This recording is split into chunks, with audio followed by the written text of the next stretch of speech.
नमस्कार, आप देख रहे हैं यंग वार्ता न्यूज और मैं हूं आपके साथ तन्वी शर्मा। एक नजर डालेंगे हेडलाइंस पर। आयुष मंत्री हर्षवर्धन चौहान ने नाहन आयुष अस्पताल का लिया जायजा। जनजातीय विकास मंत्री ने स्नेह मिलन कार्यक्रम में की शिरकत। कहा कि संस्था समाज सेवा में कर रहे बेहतरीन कार्य।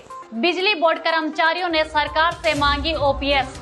विरोध स्वरूप आज 3 बजे तक बंद की सेवाएं। उत्तराखंड में G20 की बैठक में शामिल होने आए डेलीगेट्स गंगा आरती में की शिरकत। शिलाई के हलहा में उद्योग मंत्री के मुर्दाबाद के लगे नारे। राजनीति की भेंट चढ़ा शहीद कल्याण सिंह मेमोरियल टूर्नामेंट। बाबा बूरे शाह की मजार पर चस्पा किया नोटिस, चलेगा सरकारी बुलडोजर।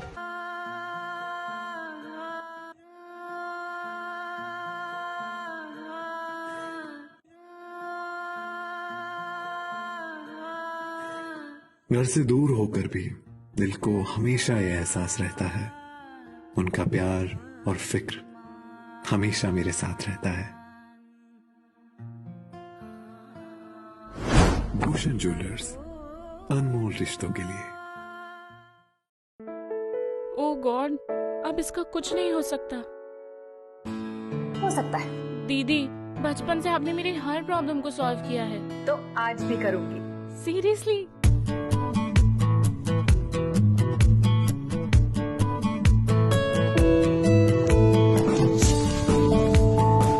चेहरा बेदाग तो बढ़े आत्मविश्वास।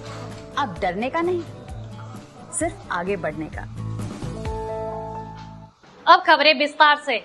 उत्तराखंड में धामी सरकार ने वन विभाग को सख्त निर्देश दिए हैं कि अवैध मजारों को तोड़ा जाए। इसी के चलते हिमाचल उत्तराखंड के एक पहाड़ी की चोटी पर प्रसिद्ध बाबा बूरे शाह की मजार पर नोटिस चस्पा कर दिया गया है, जिसे कहा गया है कि किसी व्यक्ति या संस्था को इस पर समस्या है तो निश्चित की गई तिथि पर इस जमीन के दस्तावेज प्रस्तुत करें। सिरमौर जिला के दौरे पर पहुंचे उद्योग मंत्री हर्षवर्धन चौहान कहा कि सिरमौर जिला मुख्यालय नाहन स्थित आयुष अस्पताल का निर्माण कार्य 2 माह के भीतर पूरा हो जाएगा। उद्योग मंत्री ने आज सुबह आयुष अस्पताल के निर्माण कार्य का जायजा लिया।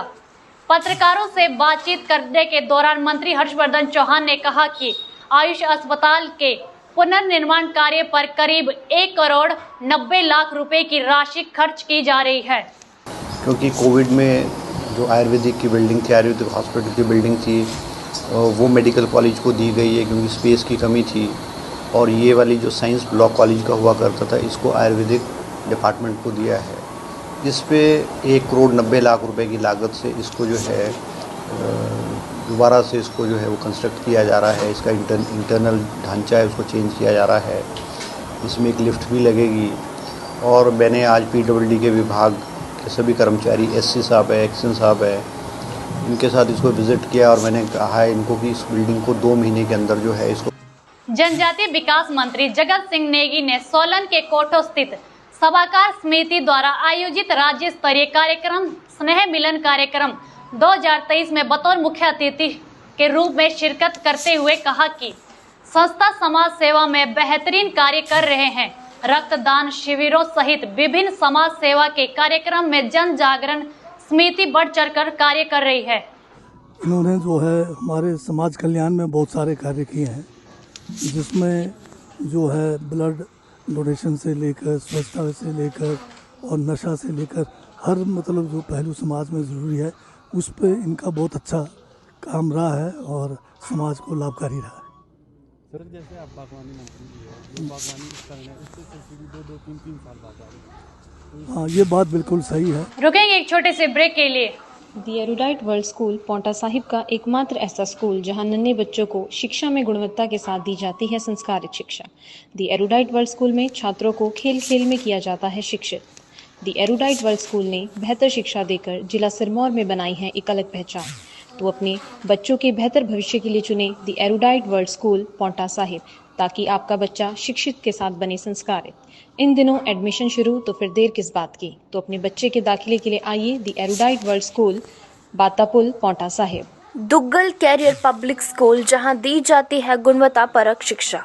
पौंटा साहिब का एकमात्र ऐसा स्कूल जिसने छात्रों को स्कूली शिक्षा के साथ साथ करवाई जाती है JEE मेंस, NDA, NTSC और नीट जैसी प्रतियोगी परीक्षाओं की तैयारियां।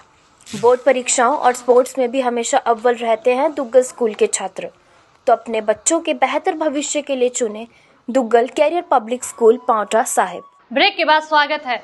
एक तरफ तो सरकार शहीदों को सम्मान देने की बात करती है, दूसरी ओर शहीदों के नाम पर शुरू किए गए मेले और त्योहार राजनीति का अखाड़ा बनकर रह गए हैं।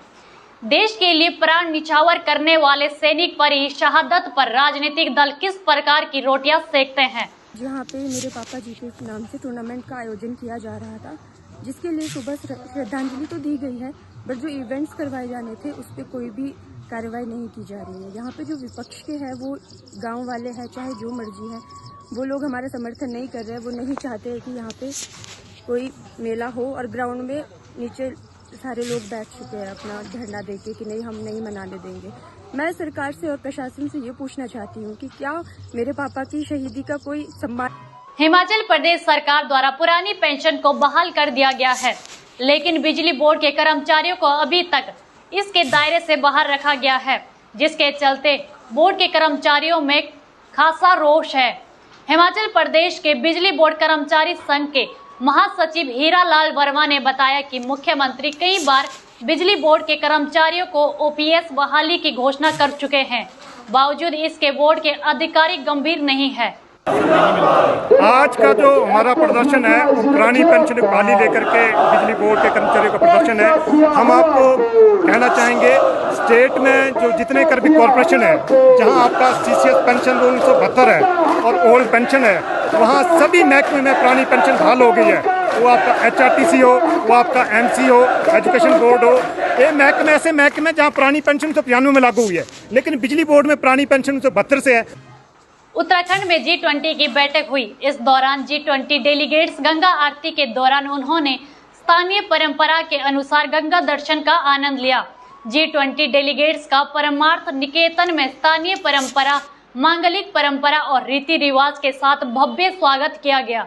आज के लिए फिलहाल इतना ही, जल्द लौटेंगे बड़ी खबर के साथ।